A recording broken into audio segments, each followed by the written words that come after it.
사랑하고 축복합니다. 원 메시지는요, 데살로니가 전서 4장 1절부터 8절까지의 말씀입니다. 데살로니가 전서 4장. 그러므로 형제들아, 우리가 끝으로 주 예수 안에서 너희에게 구하고 권면하노니 너희가 마땅히 어떻게 행하며 하나님을 기쁘시게 할 수 있는지를 우리에게 배웠으니 곧 너희가 행하는 바라 더욱 많이 힘쓰라. 우리가 주 예수로 말미암아 너희에게 무슨 명령으로 준 것을 너희가 아느니라. 하나님의 뜻은 이것이니 너희의 거룩함이라. 곧 음란을 버리고 각각 거룩함과 존귀함으로 자기의 아내에 대할 줄을 알고 하나님을 모르는 이방인과 같이 세욕을 따르지 말고 이 일에 분수를 넘어서 형제를 대하지 말라.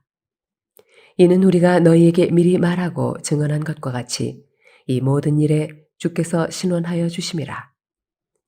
하나님이 우리를 부르심은 부정하게 하심이 아니요 거룩하게 하심이니 그러므로 저버리는 자는 사람을 저버림이 아니요 너희에게 그의 성령을 주신 하나님을 저버림이니라.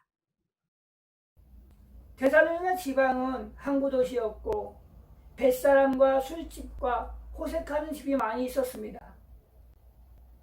그런 데살로니가 성도들에게 바울 사도는 늘 하나님의 뜻은 거룩함이라 라고 그들을 권면합니다.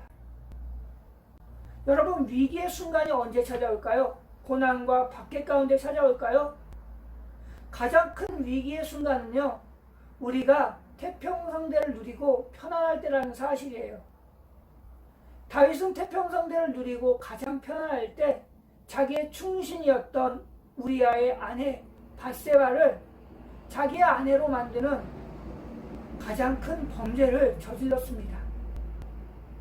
저는 오늘 여러분과 함께 은혜를 나눌 말씀은요, 3절입니다. 하나님의 뜻은 이것이니 너희의 거룩함이라. 곧 음란을 버리고. 하나님의 뜻은 거룩함.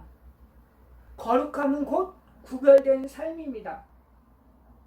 요즘 많은 사람들이 동거문화를 통해서 합리화를 주장합니다. 어떻게 한 번도 안 살아보고 그 사람과 평생을 살 수 있는가? 그래서 그들은 이것은 합리화가 될 수 없다라고 이야기합니다.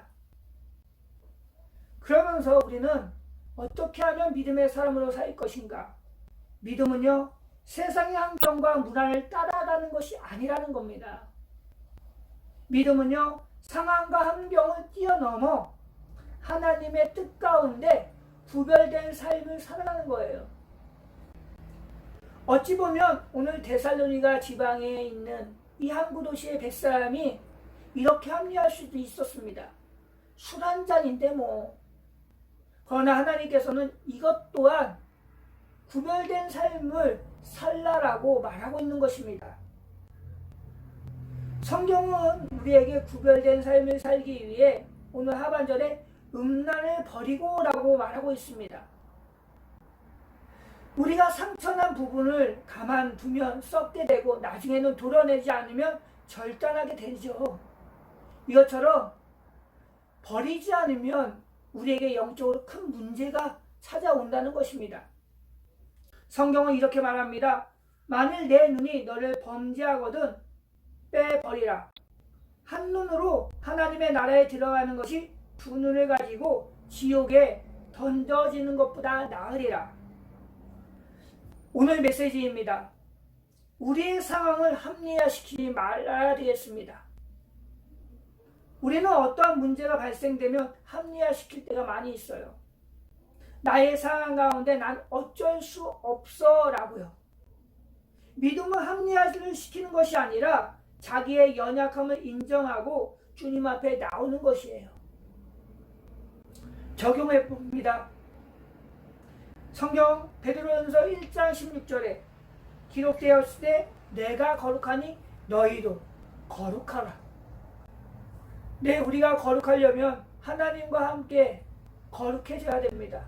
그러기 위해 말씀으로, 기도로 거룩한 삶을 오늘 살아내는 것, 그것이 곧 하나님과 동행하는 삶이라는 사실을 기억하며 깨어서 주님만 바라보기를 축원합니다. 기도하겠습니다. 참 좋으신 하나님 감사합니다.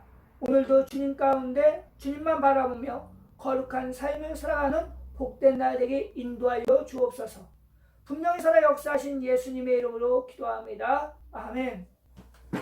복된 날 되게 인도하여